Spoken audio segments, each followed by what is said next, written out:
People, DG, I'm back again. Quick vid, man. I've seen, in fact, not even a quick vid. I was only going to talk about Ryan Fraser, but I've seen us linked with the Marseille sporting director. We'll get on to that. But first, let's stay with Fraser. If Fraser comes to this club, I'm all for it. Is Fraser going to be someone that, with Aubameyang, Lacazette and the rest of them man there, to take us to the next level? Of course not. But I think Fraser, on the basis of what you're seeing with us, we ain't got no money. You're looking at the new recent reports. Wells might be given a new deal. We might have to go for Fraser to save peas and things like that. And Suarez might be returning to Barca. This is all speculation, but I'd be all for Fraser. Now, a lot of people are reporting it. John Cross has done it. Paul Joyce, who allegedly is a very creditable media person, is saying that we're interested, and you could see why. I mean, Fraser's a good player. He'd provide a lot of depth. I mean, he's in my FPL team. I've known about Fraser since he broke through at Aberdeen. He had a bit of time getting to the top. I think he either went Bournemouth and went on loan to Bournemouth, or he stopped somewhere and then went to Bournemouth. But there was a gap between him breaking through, being seen as, I wouldn't say star, I wasn't seeing him as a star, but seen as someone that could have a future. Kind of went blank for a bit, and he's revived himself at Bournemouth. It took a while to get into the Bournemouth lineup and become important at Bournemouth, but since he's got there, he hasn't looked back, and I'd be all for it. He's contracted until 2020. With all respect to Bournemouth, that probably opens up scope to do a deal. Who knows, man? Maybe loan.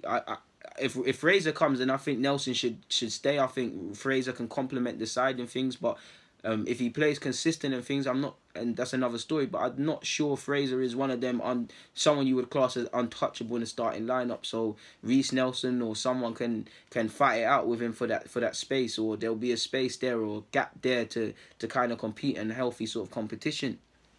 I'm all for Fraser. He might not be the winger I'd be looking for. We'd be looking to sign as the man, probably to add depth, but as the man. But I mean, he's 25 years of age, so he's got age on his side. It could be a modest fee from Bournemouth. There could also be scope to possibly even loan the likes of Reece Nelson, Emil Smith-Rowe, Mavropanos, even anybody possibly that needs first team football and might not get it next season, to go and get first team football, loan and throw in some money for Fraser to bring the fee even further down. For me, I think Fraser could be done for around 20-ish, 25, which is decent in today's day and age. But like I said, with possibly offering players on loan, it could be done. Or even people like, again, I wouldn't take Jenkinson if I'm Bournemouth, but Jenkinson, El Nene, sort of mate weights in the deal. It's a big odds, and I don't think Mustafi would go, and I don't think they would want Mustafi. But Mustafi, for example, just floating. I'm just floating ideas in it, people. If we can do it for something like that for 20, 25 or 15, 20 plus, a couple lads on loan or someone on loan, then it would help us. We'd get our player. Mavropanos or Nelson would be playing Premier League football more or less week in, week out. I feel we've got a good relationship with Bournemouth. I feel Eddie Howe's a good manager, possibly one that you should earmark for top 6/England duty one day. Obviously, he had Jack Wilshere on loan, so we've got good relations with the club, and we could possibly exploit that. Admittedly, you'd want David Brooks from Bournemouth, but he seems to gonna cost a pretty penny. Fraser would be 25 years of age, contracted until 2020. He's quick, he's direct, he chips in with goals and assists. He's a threat from delivering set pieces. He would be someone that's decent. He'd probably jump at the chance. I mean, no disrespect to anybody, but if you're Fraser, you're playing for Bournemouth, 25 years of age, haven't really played at a level of note, excluding the Premier League. This is obviously in relation to him being a Premier League footballer, and then you've got the top 6 players and stuff. You would jump at the chance to play for a club like Arsenal, of course, like all the other top 6, rich history, one of the biggest clubs in the world in the league, something to tell your grandkids, the prospect of competing for trophies and titles. Hopefully we get top 4, but if we get Europa League, he could be playing in Europe, a more competitive side, a new manager, the challenge of obviously helping Arsenal return to football's elite, football's pinnacle. This is all decent stuff. He's obviously not got the most eye-catching of stats, but he could chip in. For a squad player, his stats are all right. I mean, he's got 10 assists, 6 goals in the Premier League. Obviously, he can play on the left and play on the right, but 6 goals, 10 assists in the Premier League, 7 goals, 11 assists in all competitions. For Bournemouth, in 170 appearances in all comps, he's got 22 goals and 25 assists. So it's not the most eye-catching, people, but it's not the worst, and it's decent. In the Premier League, in 86 appearances, he's got 21 assists and 14 goals. So this is someone that could be brought in and potentially help the squad and stuff like that. And he could be a threat off the bench, because I don't feel we have enough options off the bench. We ain't got a target man to give us something different. We ain't got a poacher to bring off the bench if we're chasing the game. We ain't got a wide man or a winger. I say Theo Walcott, like a Walcott, because for me, Walcott's always been a bench, a plan B guy. Someone you bring on when the opposition's tired, or someone you start if the game's going to be direct, but someone you bring on for me 50, 60 minutes when legs pretend to begin to tire and there's gaps, and he's want to consistently go down the line. Do you get it? We ain't got someone like a Giroud, a target man that will give us something different. We ain't got I haven't got an example of a poacher, but United, they had Hernandez, someone that's going to come off the bench and can do little things. I believe on top of how we fixed the squad, you need different people on the bench and the squad that complement and give us different advantages and disadvantages according to the game context is. But that's just me. So I'm all for Fraser, to be honest with you, especially for a modest fee. Of course, I would want the Leon Baileys, the Brandts, the Pepe's, any other top winger we've all been linked, Lozano, any player we've been linked with, or you lot have seen the idea of. But if we look at, I wasn't planning on doing it in this vid, but we will. Z_7G1, a good Twitter account when it comes to Arsenal. And it's also important to remember, allegedly, we're not going to make Denis Suarez's deal permanent, so we're going to be looking at Fraser. I forgot to mention that. But what was I going to say? I was going to talk about, allegedly, Marseille sporting director Andoni Zubizarreta. I can never say that name, but someone tried to spell it for me in the comments. Let's just call him Andoni, former Barcelona man. Apparently, he's got an offer from Arsenal and he's finding it very tempting. Whether he wants to leave Marseille, I'm not too sure. Allegedly, he's not on the best of talking terms with a couple of members on the coaching staff, specifically the manager. But this is all just Twitter reports and people that could be inventing stuff.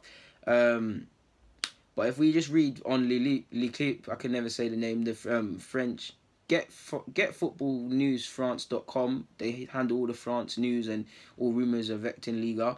But allegedly, they're reporting that Andoni, the sporting director, has informed people close to him inside the club that he's tempted to leave. He's going frustrated with the lack of progress that the Frank McCourt project is making. He's 57 and he's been approached by Arsenal and now appears in pole position on the London club shortlist. Targets to fill a position vacated by Mislintat, Monchi and Overmars, who were both pursued by Arsenal, rejected the chance to join up with the North London club in the capacity offered. They forgot to add a comma here. That's dangerous. It's then gone on to say, apparently Raul Sanllehi is the one behind the move himself. Obviously Zubi, or we call him Zubi / Andoni. He spent 14 years at Barcelona, so obviously he's got a lot of expertise. He's worked at an elite level. If you can manage, or not, you know what I mean by manage. If you can manage them things there at Barcelona, you can do it at Arsenal. And there's a lot of experience, contact lists, and things that we could exploit. Obviously, he's a Spanish man, so with Sanllehi and Emery, countrymen, see how things go together, can create a sort of Spanish dynasty, to be fair with you. Obviously, the article then goes on and finds relations to Pep Guardiola, Ferran Serrano, and obviously the rest of the directors at Barcelona who were former directors at Barcelona and now at City. Obviously, Pep was the manager, but they've drawn comparisons between that sort of dynasty of ex-Barcelona man and obviously Spanish man and ex-Barca men at Arsenal. So, who knows, man. Allegedly, it's gone on to say as well he's falling out with Rudy Garcia, the gaffer. So if he's tempted by the move, hopefully it happens. Unai Emery thinks it's going to happen, and Unai Emery wouldn't say things unless he's kind of being guided towards saying things by the mouthpieces above him. He said a director would be welcome, and he said, well, not in his words, but a director would be welcome, and he can see it happening. Let me try and find a quote as to what he's directly said, but he wouldn't come out and say this, or not say it, because I think he alludes to things in sly ways. But he said, a technical director is coming. There's a high chance this happens. Do you see what I'm saying, people? He wouldn't be saying that unless someone has told him there's someone coming and things like that. Even when Monchi was allegedly coming. he didn't use certain language and things. So I feel you need to read between the lines, because I feel what I like about Emery is he doesn't do that Wenger stuff. And I won't say Wenger lied to us, but Wenger, the sky could be blue and Wenger's still trying to tell us it's purple. Emery doesn't hold punches in it.